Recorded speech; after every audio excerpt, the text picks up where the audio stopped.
Renata Benavente é vice-presidente da Ordem dos Psicólogos Portugueses, é a nossa convidada. Muito bom dia. Foi preciso o Conselho de Reitores vir dizer que é necessário apoio psicológico para lidar com os abusos nas universidades. Nós estamos a falar do quê? Estamos a falar de universidades. Como é que numa universidade as vítimas podem ser silenciadas? Porque é que há o silêncio da vítima? Muito bom dia, obrigada pelo convite antes de mais. Bom, esta questão do silêncio associado à vitimação por assédio sexual, abuso sexual e também assédio moral é transversal a outros contextos. Portanto, não se circunscreve a este meio académico, mas é algo que ocorre também noutras áreas, nomeadamente na área laboral e também noutras dinâmicas de abuso, nomeadamente aquilo que diz respeito ao abuso intrafamiliar. Portanto, esta questão do silêncio e da dificuldade em reportar a vitimação por abuso é comum nas vítimas. Isto decorre de uma série de fatores. Por um lado, há receio por parte da vítima de não ser credibilizada a sua denúncia, o seu relato. Por norma, existe aqui uma questão que se prende com o facto da prova e da própria denúncia ser baseada em factos que não são corroboráveis por outras pessoas, portanto não há testemunhas, muitas vezes. Por outro lado, não há evidências físicas destas práticas e isso traduz-se numa dificuldade na vítima em sentir que vão acreditar em mim e aquilo que eu estou a dizer é uma verdade que vai ser validada e que vai ter consequências. É porque depois não tem como provar. Há essa dificuldade em fazer prova. Por outro lado, e estas dinâmicas do abuso envolvem, por norma, questões de poder, não é? Há por norma, uma relação hierárquica entre a vítima e o agressor, o abusador, e isso também dificulta o processo de denúncia e de sinalização desta experiência abusiva.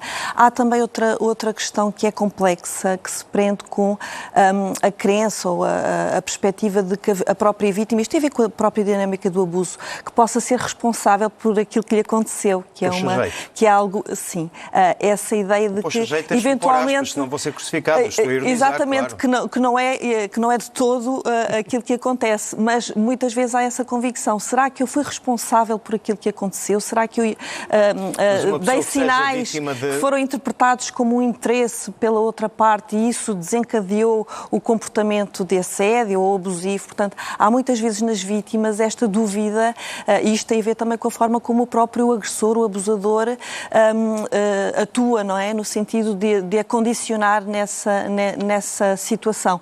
E, portanto, todas estas variáveis conjugadas, associadas a essa vulnerabilidade que decorre de uma situação de poder que é exercido pelo agressor, justifica este silêncio e a dificuldade em sinalizar.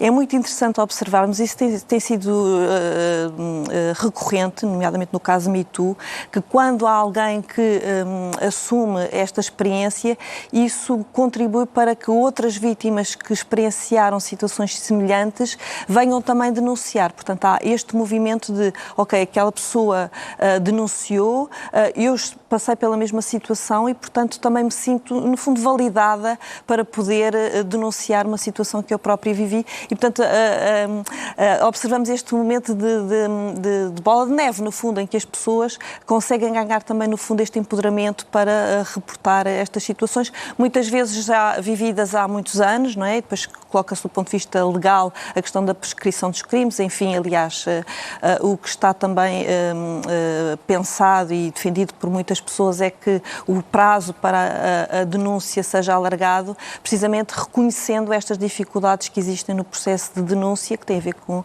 estes mecanismos de que falávamos há pouco. Então, o apelo do Conselho de Reitores, que diz que é necessário apoio psicológico para as vítimas, alguém tem que olhar para este caso e definitivamente criar esse apoio psicológico. Exatamente, é fundamental. É fundamental que as organizações criem procedimentos de boas práticas, códigos de conduta e que criem também mecanismos de denúncia que sejam autónomos de toda a hierarquia, não é? Há bocadinho falava-se dessa dimensão, não é? Quando a denúncia é feita junto das pessoas que eventualmente foram os perpetradores, portanto as pessoas que praticaram os abusos, isso condiciona desde logo, não é? Esta capacidade das vítimas para poderem pôr o lobo a investigar as galinhas dentro do galinheiro.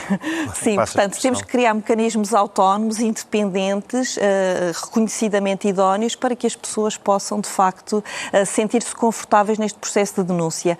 Há também uma outra dimensão que se prendia com a questão da credibilidade e com o receio da denúncia não ser valorizada, que é a sanção, a efetiva sanção às pessoas que cometeram este tipo de práticas. Portanto, essa é uma dimensão que vai contribuir para a validação deste processo, ou seja, as pessoas terem a convicção de que aquela pessoa teve uma atuação que é reprimível, não é? Sancionável, e, portanto, que essa sanção vai efetivamente ser posta em prática e há consequências, não é? Esta política de não tolerância absoluta relativamente às situações de abuso e que, quando elas acontecem, abuso e assédio, quando elas acontecem, são devidamente sancionadas e os agressores são punidos por isso mesmo. Portanto, esta é outra componente muito importante para facilitar e dar, no fundo, aqui também esta perspectiva mais otimista e de que a justiça vai ser de facto feita, que isso é muito importante também para o processo de recuperação da própria vítima. Portanto, o apoio psicológico e esta convicção de que o agressor foi sancionado, fica sublinhado para o processo de reparação, fica sublinhado. O processo traumático. Renata Benavente, muito obrigado e um bom sábado para si. Obrigado. Nada, foi um gosto. Obrigada eu.